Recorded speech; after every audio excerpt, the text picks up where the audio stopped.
What's the easiest way to ruin your life in your opinion? Apart from mismanaged credit. So many people I know could have fairly decent lives with their income, but instead are buried in credit card debt and bank loans. Many of them even have high incomes. Just one example: family friend, university degree in chemistry, stable job but drives a 1994 Cavalier in the worst conditions. Her brother died and she got enough money to put a huge down payment into an apartment, 70 to 80%, and pay some major debts. Kept saying it was too small and ended up getting more debt and the money vanished. It is very easy to get crazy high limits on credit cards, but too many people treat them like free money. Credit cards, arguably the easiest way to financially ruin your life. Also one of the easiest ways to make big purchases. Especially if you exploit 0% April cards, which can run as long as 2 years. Buy a couch for $1,000. Guess what? You just have to pay the minimum each month for the next 2 years and you get to keep that initial $1,000 to invest if you're smart. Miss a single payment though. Welcome to a spiral of debt. Not only do you get a mark on your credit score, you just added 20% interest to that $1,000. Because you effed up. Credit cards are so simple. Pay them off in full every month. Unless it's a 0% card, in which case set up a direct debit for the minimum amount each month and then pay the remainder off in full in the last month of the 0%. And the biggest rule: don't buy something with your credit card unless you have the cash to pay for it right now. Credit cards should be used for financial safety against fraud and getting screwed over by companies, to gain points and bonuses, not as a means to buy it now, pay it off later. Gambling addiction. I'm a sober alcoholic and I think and alcohol addictions are incredibly serious and can be devastating. Gambling is a whole different beast where you won't lose your life or physical health directly at least, but you can seriously ruin your life. I've seen families with kids get torn apart by it. The chase never stops. If you make $25,000, you'll bet everything you can and most likely get destroyed. If you work your way up to a $100K plus job, you'll most likely just increase your bet size and still ruin your life. The high is about winning an exciting amount of money, which usually means you have to wager a significant amount of money. In an interview with Norm Macdonald, a gambling addict, he stated he lost everything he had 4 times in his life from gambling. Fixing your marriage by having a baby. In the same vein, fixing your relationship by getting engaged, married. From personal experience, becoming disabled only took 4 months for me. Edit. Thank you for the awards, guys, and I've also been reading the stories y'all are sharing. I'm sorry if you've been through this. Care to elaborate? I'm curious about what happened if that's not too personal. Quick edit. I am reading all comments, so don't think I'm not. Really appreciate the openness of everyone getting a bit teary reading the stories. You're all beautiful and fantastic people, don't you think any differently? Yeah, for sure. I ended up catching a virus on Christmas 2019. I thought it would be like any other time I had been sick, except this time it damaged the nerves in my legs and feet, so I have neuropathy now. Didn't know it at the time. In January 2020 I started to realize I felt off. I started to feel dizzy at work. I lost 25 pounds from no appetite, and I was also feeling weak. In February I started to have what I thought were panic attacks, and I noticed my heart was always racing. I nearly checked myself into the PISH ward because I didn't know what was happening. In March they put me on an anti-anxiety, depression med and told me it was just that coupled with iron deficiency again. I also started to take iron supplements. By early April I could no longer ignore the symptoms, and had to take a leave of absence from work, after nearly passing out while working on machines 4 times that week. I also dropped out of college because of what was happening.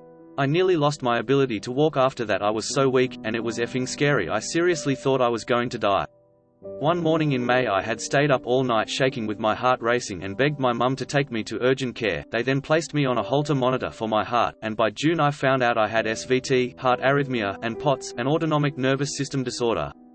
Told me they clocked my heart rate at 280 BPM from the SVT, and that the POTS was causing the rest of my issues.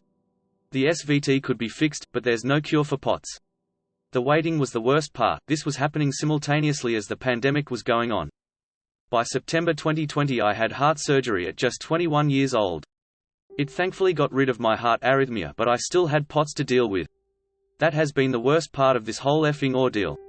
There is little research on POTS, no approved treatment, and treatment is not guaranteed to work. I'm one of the people where treatment has barely helped.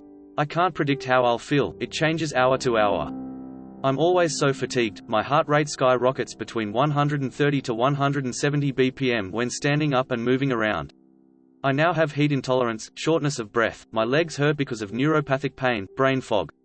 There's a slew of other symptoms that I can't even begin to elaborate on in a Reddit comment. Look up dysautonomia if you're curious, POTS is under that umbrella. I went from being a healthy 20-year-old, living on my own, working full-time and doing school full-time. Completely able to take care of myself. I was independent and I loved it. To someone where a good day is if I'm able to shower, get ready, and maybe do 1 to 2 other small activities like laundry. I had to move back home, my parents have to help me with everything, I haven't been able to work in a year and a half, school is off the table. I can't drive anymore, and I can't take on any tasks unless someone is home in case something happens to me. I spent most days laying here because my body just won't function right. So yeah, my life and future literally got ruined overnight. Edit. I'd like to add that I also became incredibly depressed during this, and there were days I contemplated suicide. Because I felt, and feel trapped in my body because of my limitations. Picking the wrong partner. Especially if you have kids together. Edit. Few never had this many upvotes or any awards, thank you. Cocaine is God's way of telling you you're making too much money. Robin Williams. Cocaine was God's way of telling me I had ADHD. But I didn't know that me snorting a line and then getting super calm was that sign. Crack cocaine. I once ruined the poo out of my life with crack and it affects my life to this day.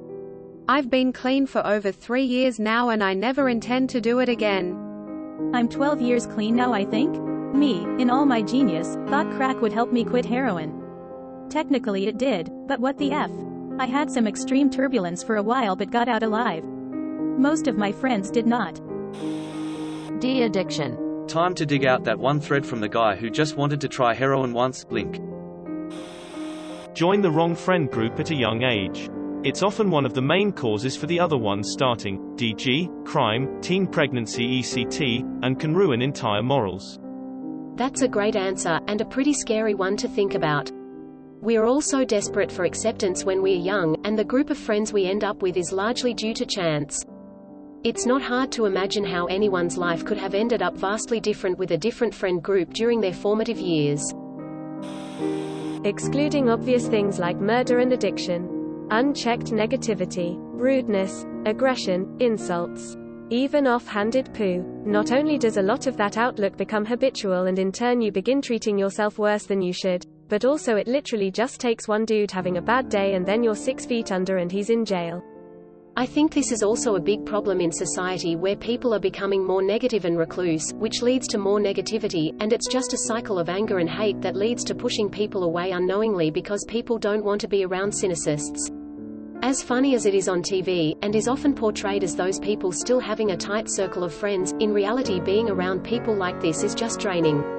It's draining to constantly hear how everything is poo, or try and put a positive light on things just to be shrugged off or negated.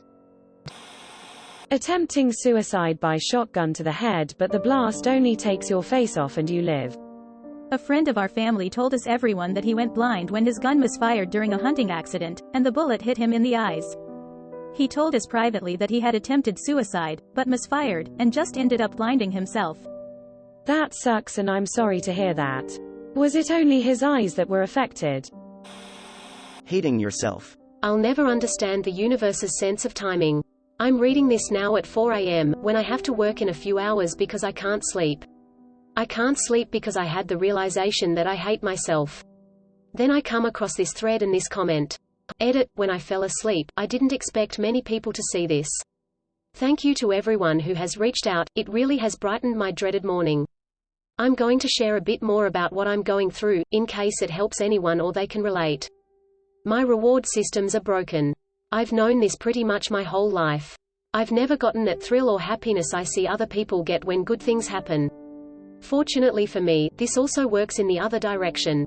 I tend to have a numb reaction to anything terrible that is happening. But my baseline happiness is really low. Most days I feel like I really couldn't care if I woke up the next day. I find myself waking up because I have family that cares for me, but is also severely dependent on me. I fantasize about running away and getting a cabin in the woods or somewhere else remote, and concentrate on restarting my life in a way that could possibly make my days happier. But, I know it's just a fantasy, and doing so would be too much to put on the people I love. At least that's how it seems. And I know it's just a fantasy and probably won't work, so the feeling fades, until it comes back again. I have been diagnosed with ADHD, and I've been on a slow-release Ritalin for it before. It definitely picked me up, and my doc said as a stimulant it could have that effect. I took it for a couple years, before I started to worry about it. I put on a lot of weight, and I felt like I was burning the candle at both ends. My days would end in utter exhaustion, but they were overall better than they were before. The feeling was enough to get me to stop seeking it out when the psych practice I was going to dissolved. It has been about 8 years now. Last night, I had the realization that I am privileged and have means for most things that should make someone happy, but I am not. My dad passed less than a year ago, and I have a lot regrets about not fully understanding the battles he was fighting. I think he was just like me, but for a lot of my teenage years I used to judge him for it. Beer was his escape, and he used to escape often. I wish I could have been his ally through those times, and I think it would have helped me too. I self-sabotage a lot, and that was part of my realization. I understand now that I punish myself at times. My inner dialogue has been outright awful lately, but I at least know when to ignore it. I am going to seek out a psych again soon, hoping I can get some type of helpful therapy that does not involve medication. I'm tired of feeling sorry for myself and want to concentrate my energy on helping other people if I can. I want to take better care of myself for my family's sake. I know as I get older, if I let my health continue to slip, I'll regret that too. Thank you for listening. Much thanks to a few of you that provided resources to look into. I promise I will check them out. Overdose on Tylenol. It's cheap. You can find it everywhere. You won't die right away, but your life will be miserable and painful until you do. People do it all the time, on accident. And on purpose. Tylenol will kill your liver.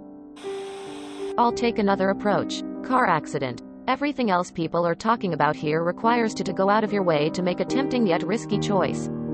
Driving is hard to avoid. Nobody can do it all the time without making a mistake once in a while. Make it at the wrong time and you're dead, crippled, for something you spent so much energy trying to avoid. Edit. This really blew up. Thanks everyone. You don't even have to make a mistake. You can do everything right, yet a negligent person kills you. Suddenly becoming disabled. I am unable to work anymore, never again. I spent my entire life working with animals. Training horses and dogs. Showing and riding horses from 2 to 32, eat breath lived. Then never to work, ride, show or train. Working with abused or aggressive horses to help them. Gone in less than a second after, the first of many health issues, breaking cervical vertebra. It all went down from there. Edit. To add, was injured playing soccer, not riding. This. I was at the prime of my early 20s, in college, had been an athlete most of my life, pow. Mine wasn't an injury per se, but genetics. Yay, rheumatoid arthritis, complete with several other comorbid chronic issues. Didn't get diagnosed or treated until May of this year, 2 weeks after I turned 36. A lot of people don't understand that you can do everything right. Eat right, exercise, take care of yourself, and still become disabled in some way. I think that's why so many people are pudita about disabled people. They're full of, oh, that won't happen to me, I'm healthy, even though the truth is in the back of their minds. My major issues are fibromyalgia, cyclic vomiting syndrome and degenerative disc disease, like you other chronic issues. So far 6 surgeries in as many years. Like you athlete all my life. Eat healthy, worked out, it happens to anyone. I agree with you. I get so much poo needing a cane and many days electric carts to get around a store. I wish those assholes could take our issues. I hope you have a great day. Procrastination sad face. Thanks for reminding me I shouldn't be on Reddit right now.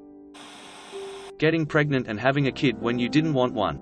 The task itself to get there is pretty easy to do, lol. Unprotected sex.